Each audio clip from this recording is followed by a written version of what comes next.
Você já procurou entender como Mozart, aos 4 anos de idade, pôde executar uma sonata e aos 11 ter composto 2 pequenas óperas? Pascal, aos 13 anos, após ter descoberto as 32 primeiras proposições de Euclides, ter publicado um tratado sobre as seções cônicas? Michelangelo, aos 8 anos, conhecer tanto sua técnica de ofício a ponto de seu mestre afirmar nada mais ter a ensinar-lhe?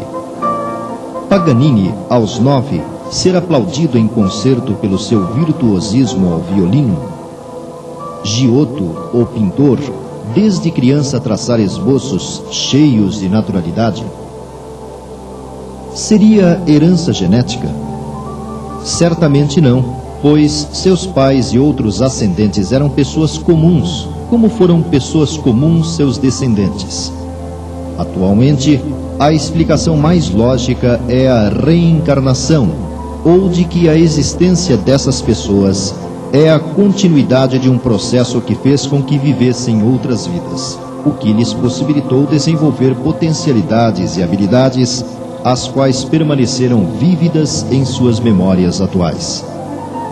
Da mesma forma, você já deve ter se perguntado como nascem criaturas ostentando deficiências físicas ou mentais, ou a razão das desigualdades sociais presentes em todos os tempos e tão acentuadas nos dias de hoje. A reencarnação também, nesses casos, surge como argumento lógico e convincente. Todavia, excluindo-se esses indícios, poder-se-ia provar a reencarnação nos dias de hoje? Estudiosos creem existir o que eles chamam de malha de evidências, decorrentes de várias atividades que vão levando o homem ao conhecimento de si mesmo. Neutralizando o preconceito e o conservadorismo peculiar às criaturas humanas, pode-se afirmar que o número de casos com características semelhantes, conforme uma classificação prévia, não pode ser mera coincidência. Neste programa, procuraremos apresentar alguns indicadores detectados por respeitados cientistas que estudam os mecanismos existenciais.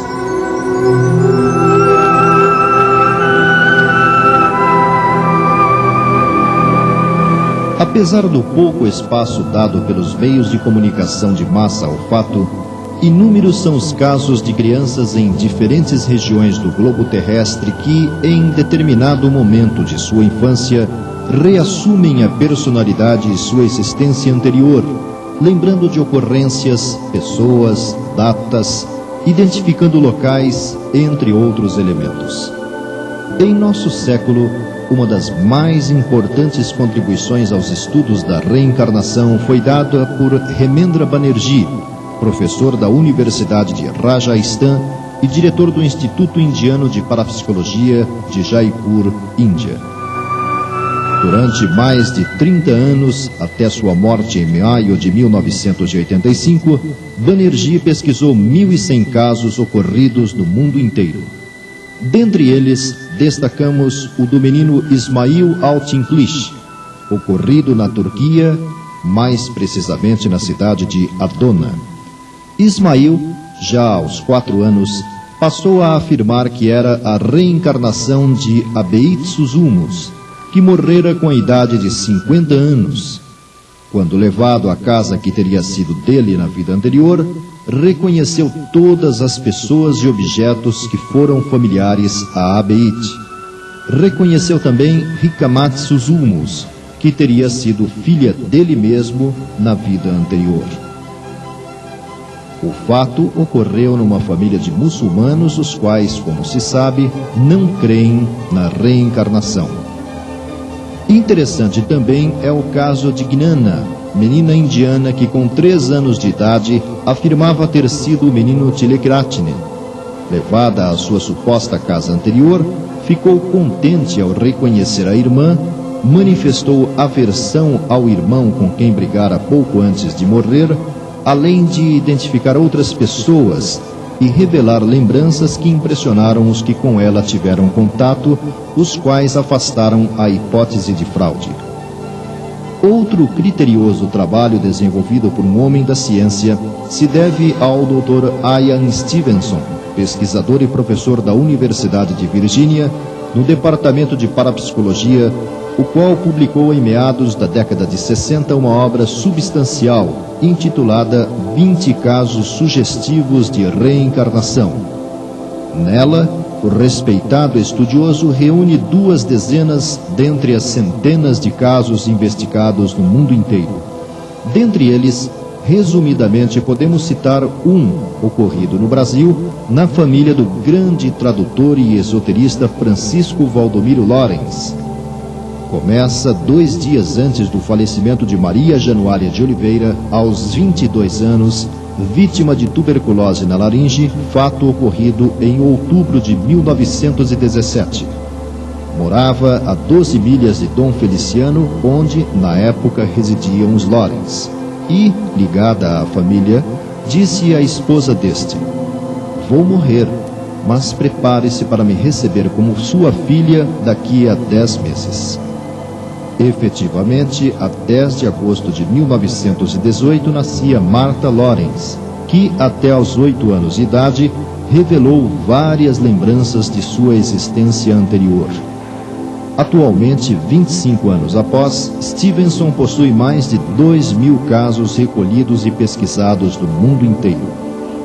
No Brasil, o admirável pesquisador Dr. Hernani Guimarães Andrade, diretor do IBPP, Instituto Brasileiro de Pesquisas Psicobiofísicas, após expor o resultado do seu trabalho em monografias, acabou enfeixando-as numa interessante obra cujo título é A Reencarnação no Brasil. Há, apresentados no trabalho, 8 casos considerados bem documentados, sem falar no rigoroso critério de investigação adotado e empregado pelo pesquisador. Entre os adultos, Edgar Cayce é o caso mais impressionante. Americano de Kentucky, no princípio do século, em estado de transe autoinduzido, assumia uma personalidade anterior, demonstrando conhecimentos adquiridos em outras vidas, receitando, orientando, prenunciando ocorrências individuais ou coletivas, tendo num período de 43 anos feito cerca de 30.000 diagnósticos. Cayce afirmava já ter vivido como alto sacerdote egípcio em outra vida. Em Troia fora boticário, no período da famosa guerra, e em outra, soldado inglês durante a colonização dos Estados Unidos. O mais interessante é que Cayce, antes da ocorrência do fenômeno, era protestante e, por convicção, rejeitava a ideia da reencarnação.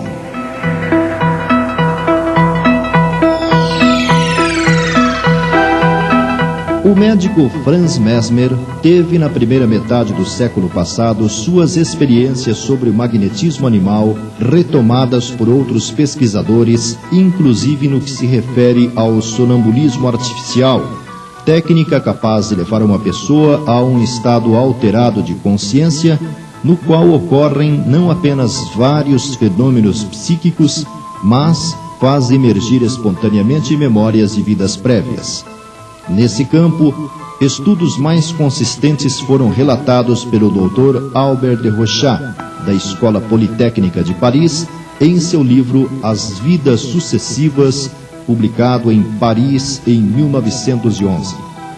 Outro método que permite a indução do paciente a um retrocesso no tempo é o hipnotismo, muito usado atualmente com fins terapêuticos.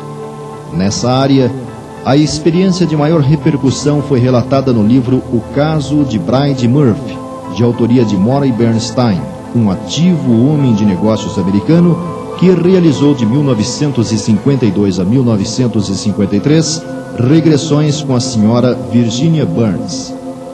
Bernstein revela em sua obra que, após ter levado sua paciente a se lembrar de fatos da infância atual, induziu-a a retroceder até os 6 anos de sua existência anterior. Nela, a personalidade prévia afirmou viver em Cork, na Irlanda, ter nascido em 1798, chamar-se Bride Murphy, além de revelar dados sobre seu tipo físico, nome, ocupações e características de seu pai, mãe e irmão, costumes da época, avançando cronologicamente dos 6 aos 66 anos, idade em que ocorreu sua morte. Relatou lances de sua estada no plano espiritual, suas sensações e emoções, pessoas com as quais se relacionou, até a reencarnação na existência atual.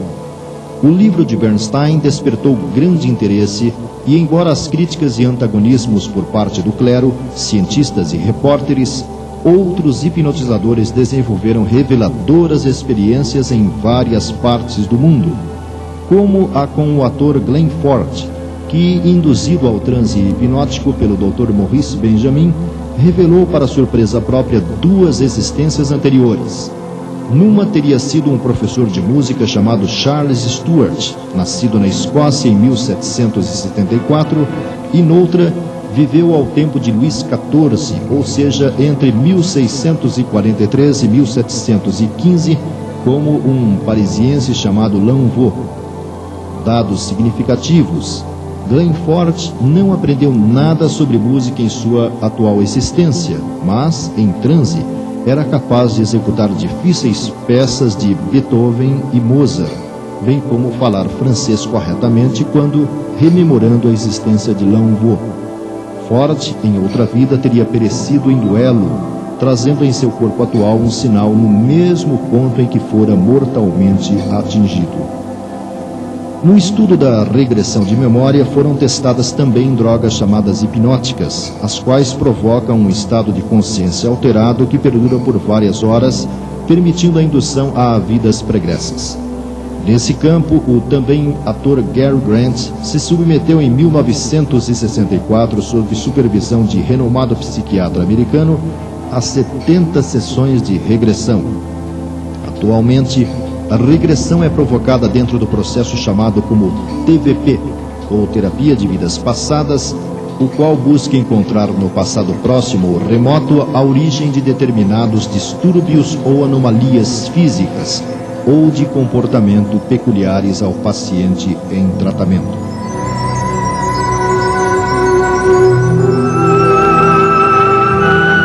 A publicação de O Livro dos Médiuns em 1861 abriu caminho para o conhecimento e compreensão das leis que regulam as relações entre os 2 planos de vida.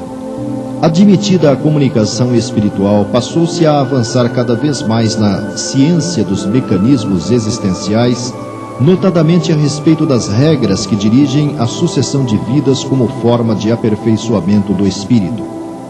No decurso de mais de um século, inúmeros foram os médiuns que contribuíram para que se revelasse reencarnações passadas ou a se consumar na apreciação de certas personalidades.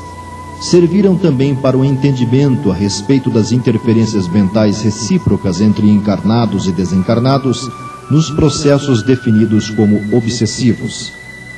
Kardec, ampliando raciocínios a respeito da obsessão, estabeleceu uma classificação para que se pudesse evoluir na identificação e diagnóstico desse problema que afeta o ser humano.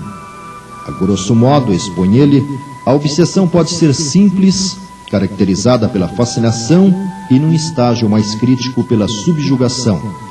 Predominando nestes 2 últimos casos estão processos desencadeados e mantidos por entidades espirituais ligadas à pessoa de quem foram vítima em outras existências.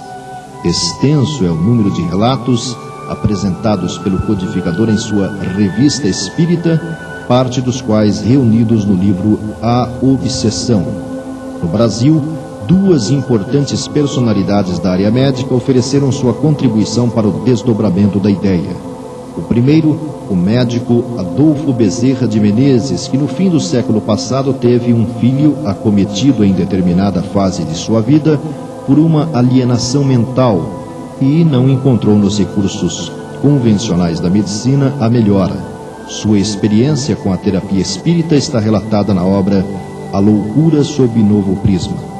O segundo, o psiquiatra Inácio Ferreira, que a partir da fundação de um sanatório em Uberaba, Minas Gerais, na década de 30, passou a adotar experimentalmente no mesmo o tratamento desobsessivo, pesquisa cujos resultados estão descritos no livro Novos Rumos à Medicina, publicado em 1946, e A Psiquiatria em Face da Reencarnação, lançado em 1955. Os casos expostos neste livro apontam para outras existências no que concerne à origem dos problemas de perturbação mental que levaram os pacientes tratados à insanidade mental. Ainda via mediunidade através de múltiplas informações, os espíritos têm ampliado nossas concepções a respeito da reencarnação. Várias são as obras que tratam do assunto, além, é claro, do capítulo de O Livro dos Espíritos. Uma delas, que os interessados precisam conhecer, é Missionários da Luz, recebida pelo médium Francisco Cândido Xavier, assinado pelo espírito André Luiz, como parte da série que apresenta a colônia espiritual chamada Nosso Lar.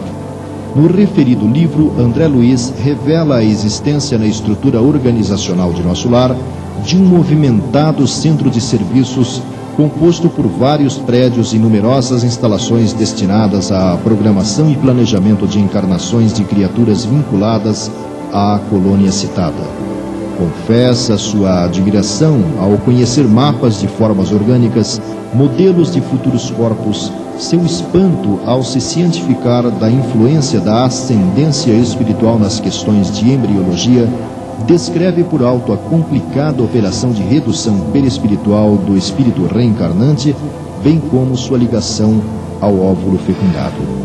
Outros livros curiosos são Pensamento e Vida, do Espírito Emmanuel, e Apostilas da Vida, de André Luiz, ambos recebidos por Francisco Cândido Xavier e que, segundo os autores, se constituem em resumos de aulas preparatórias ministradas a espíritos em vias de reencarnar.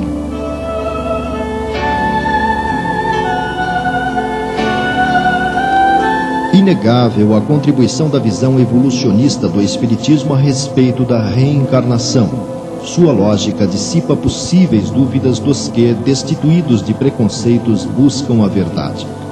Dentre os conceitos emitidos por Allan Kardec, a partir de informações da equipe espiritual que o assessorou na compilação da doutrina espírita, destacam-se 5 pontos. Primeiro, a alma do homem é um espírito encarnado. Segundo, a encarnação é necessária ao desenvolvimento do espírito que, seguindo o caminho do bem, avança mais rapidamente, demorando menos a chegar ao fim.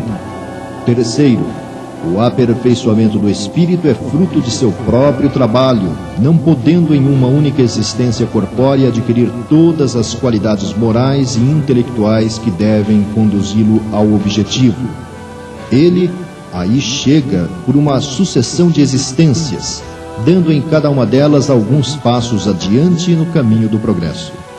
Quarto, em cada existência corpórea, o espírito deve cumprir uma missão proporcional ao seu desenvolvimento. Quanto mais ela for rude e laboriosa, maior seu mérito em cumpri-la. Cada existência é, assim, uma prova que o aproxima do alvo. O número de existências é indeterminado.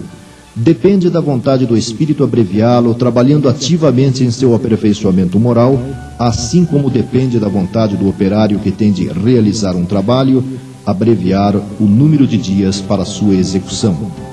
E quinto, quando uma existência foi mal empregada, não valeu ao espírito, tendo de recomeçá-la em condições mais ou menos penosas, em razão de sua negligência e de sua má vontade.